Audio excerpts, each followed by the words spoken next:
Nos anos 80, muito do que existia de mais moderno vinha do Japão. Na época, a economia japonesa se tornou a segunda maior do mundo, e muita gente achava que ela podia até acabar ultrapassando a dos Estados Unidos, inclusive os próprios americanos. Mas não foi isso que aconteceu. No fim, o Japão que todo mundo esperava nunca veio.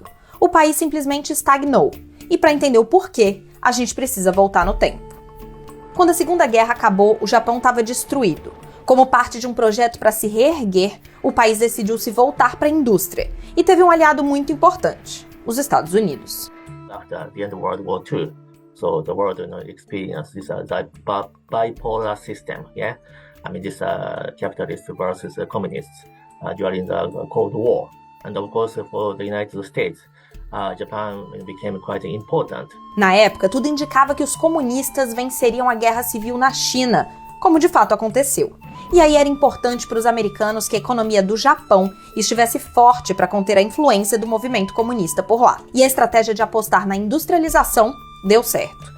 Durante os anos 60, o Japão crescia muito mais do que os Estados Unidos, num ritmo que chegou a ultrapassar 10% ano a ano. Mas como?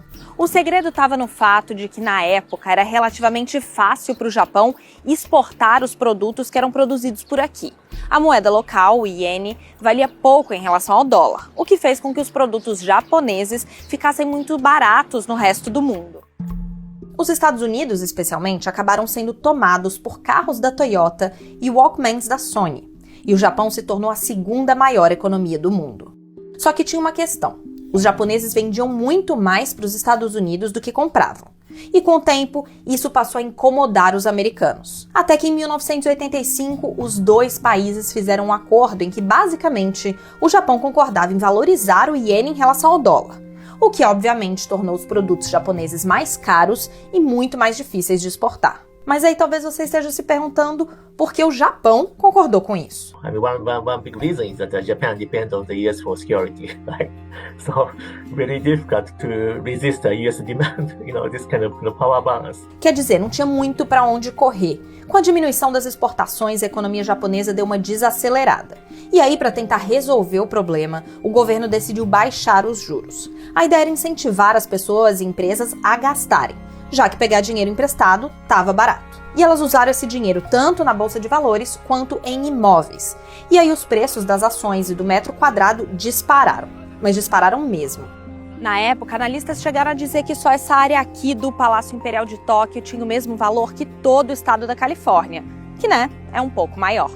No caso, mais de 400 mil vezes maior. Os bancos passaram a aceitar essas propriedades caríssimas como garantia para fazer empréstimos. Só que na prática, nada justificava esse aumento tão grande nem no valor dos imóveis, nem no valor das ações. Em outras palavras, era uma bolha. E uma coisa sobre as bolhas é que uma hora elas estouram. Foi o que aconteceu no início dos anos 90. A bolsa entrou em colapso, milhares de negócios quebraram e o valor dos imóveis despencou. Com isso, os bancos que contavam com o valor desses imóveis como garantia também ficaram numa situação difícil. E aí eles pararam de fazer empréstimos, inclusive para o setor privado, que por sua vez ficou sem dinheiro para investir. Era até esperado que isso tivesse um impacto na economia no curto prazo. O que ninguém esperava é que esse impacto fosse durar décadas, como explica a professora de Sociologia Política da London School of Economics and Political Science, Christine Surak. It's a difficult question to answer. What caused the stagnation or why it took so long for Japan to move out of it? And I think even in Japan, there's not a clear answer. A partir do início dos anos 90, o Japão passou cerca de 20 anos praticamente sem inflação.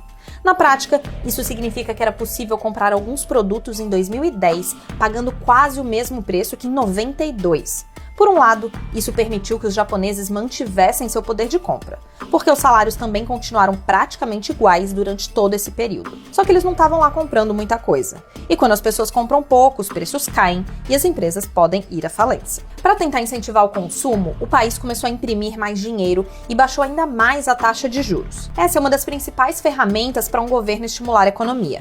Mas no caso do Japão, não deu certo. The government was trying all along to restart the economy. I mean, this is the no-brainer option for the government to take. But it wasn't reacting towards the classical economic solutions that usually are offered. Mesmo com a taxa de juros próxima de zero, as pessoas continuavam sem gastar, o que alguns analistas atribuem, pelo menos em parte, a uma questão cultural. Japanese people are, had quite a lot of concerns about their future. About the social welfare. So rather than spending, saving. Para deixar a situação ainda mais complexa, o Japão foi também a primeira potência industrial que viu sua população encolher. O país vem registrando cada vez menos nascimentos e pode perder 1/5 da sua população atual até 2050. E é difícil aumentar a quantidade de coisas sendo produzidas, tendo menos gente para produzir essas coisas. Nesse caso, a saída é aumentar a produtividade, ou seja, a capacidade de fazer mais com menos. Mas o Japão também é o país com a menor produtividade entre as 7 maiores economias do mundo. E parte da explicação talvez pareça contraintuitiva. A taxa de desemprego é muito baixa. Só que isso acontece justamente porque muitas das pessoas que estão empregadas estão em trabalhos pouco produtivos ou desempenhando funções que em outros países já foram automatizadas. So in Japan, for example, you will find, for maybe 6 people directing traffic in a parking lot. That's tiny and does not need to happen. O ex-correspondente da BBC em Tóquio, Rupert Wingfield Hayes, passou muitos anos no Japão. Ele foi embora em 2023 e, antes de sair, fez a seguinte análise. Quando pensamos nos elegantes trens-bala do Japão ou na maravilhosa fabricação em linha de montagem da Toyota, podemos facilmente pensar que o Japão é o modelo da eficiência. Mas não é. A burocracia pode ser assustadora e enormes montantes de dinheiro público são gastos em atividades de utilidade duvidosa. Um exemplo estaria bem debaixo dos pés de quem passa pelas ruas do Japão: os bueiros. Ou melhor, as tampas dos bueiros. Elas são lindas, mas são também caras. Em 2023, cada uma podia custar até $900, ou mais de R$5.000. Existe inclusive uma sociedade japonesa das tampas de bueiro, que afirma que existem milhares de desenhos de tampas diferentes no país. Muita gente vê nisso tudo uma indicação dos motivos que levaram o Japão a ter uma das maiores dívidas públicas do mundo, atrás apenas do Sudão. Mas apesar de tudo isso, não tem nenhum protesto nas ruas. Para quem vê de fora, parece inclusive que as coisas, na verdade, estão indo até que surpreendentemente bem. A criminalidade é muito baixa e a expectativa de vida é muito alta. A educação é uma das melhores do mundo e o índice de desemprego, como a gente viu, não é um problema. Além disso, como a população está encolhendo, ainda há muita oferta de emprego. The situation is not, as bad as, in many other countries. At least, it's very easy to get a job nowadays, even though they are low paid. Yes, their salaries are, quite low, but still, can survive. Parte da explicação para essa normalidade aparente pode estar no fato de que, antes de parar de crescer, o Japão era muito, muito, muito rico. Tão rico que, apesar de ter passado 30 anos estagnado, o Japão caiu apenas do 2º para o 4º lugar entre as maiores economias do mundo. Mas em 2022 as coisas começaram a mudar, ainda que de leve. A inflação ultrapassou os 2% depois da pandemia e do início da guerra da Ucrânia e se manteve acima desse patamar desde então.